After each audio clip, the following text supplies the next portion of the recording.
بسم اللہ الرحمن الرحیم الصلاۃ والسلام علیکہ یا رسول اللہ وعلی آلک و صحابک یا سیدی یا حبیب اللہ صلاۃ و سلام علیکہ یا خاتم النبیین۔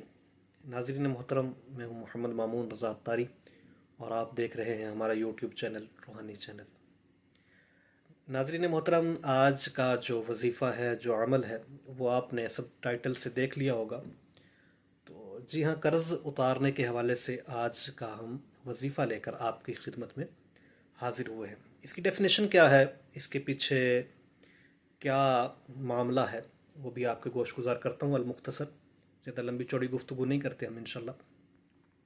بات کچھ یوں ہے کہ ایک مکاتب اس کو کہتے ہیں کہ جس غلام نے اپنے آقا سے، غلام پرانے دوروں میں ہوا کرتے تھے پچھلے وقتوں میں، تو جس غلام نے اپنے آقا سے یہ کہا ہو کہ مجھے اتنے پیسوں کے عوض آپ مجھے آزاد کر دیں، تو اس کو مکاتب کہتے ہیں۔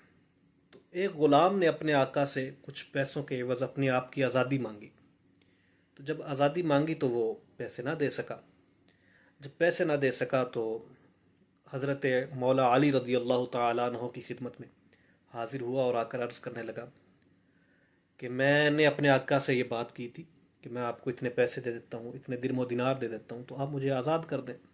تو لہٰذا میں اب وہ پیسے دینے سے قاصر ہوں، میں وہ پیسے دے نہیں سکتا، تو آپ میری کچھ اس میں رہنمائی فرمائیں۔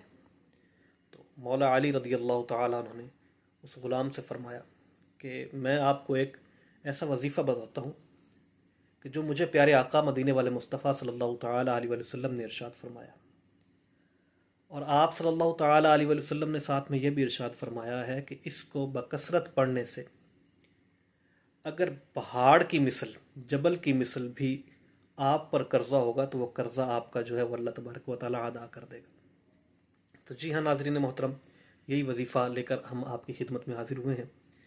تو وظیفہ کیا ہے اور پڑھنا کس طرح ہے، آئیے آپ کو عرض کرتے ہیں۔ اول آخر ایک بار درود پاک پڑھنا ہے، اور ہر نماز کے بعد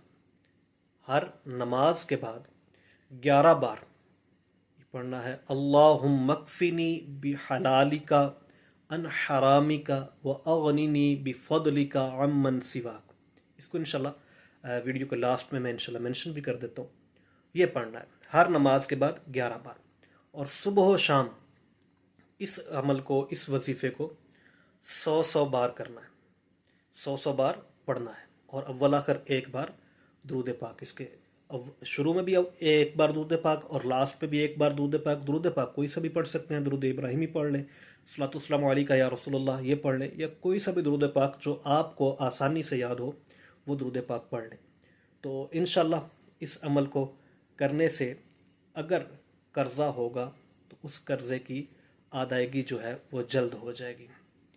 تو اس کو کرنا کب تک ہے، تو یہ تا حصول مراد لکھا گیا ہے کہ جب تک آپ کا قرض اتر نہ جائے تو اس وقت تک آپ نے اس وظیفے کو کرنا ہے۔ تو انشاءاللہ اللہ نے چاہا تو اس دعا کی برکت سے، اس عمل کی برکت سے اگر قرضہ ہوا تو وہ اتر جائے گا۔ اگر ویڈیو اچھی لگی ہو، پسند آئی ہو تو لائک اور شیئر کر دیجیے گا، اور اگر آپ مناسب سمجھیں تو سبسکرائب بھی کر دیجیے گا۔ مجھے دعاؤں میں یاد رکھیے گا۔ ملتے ہیں انشاءاللہ نیکسٹ ایک ویڈیو میں، تب تک دیجیے اجازت۔ السلام علیکم ورحمۃ اللہ وبرکاتہ۔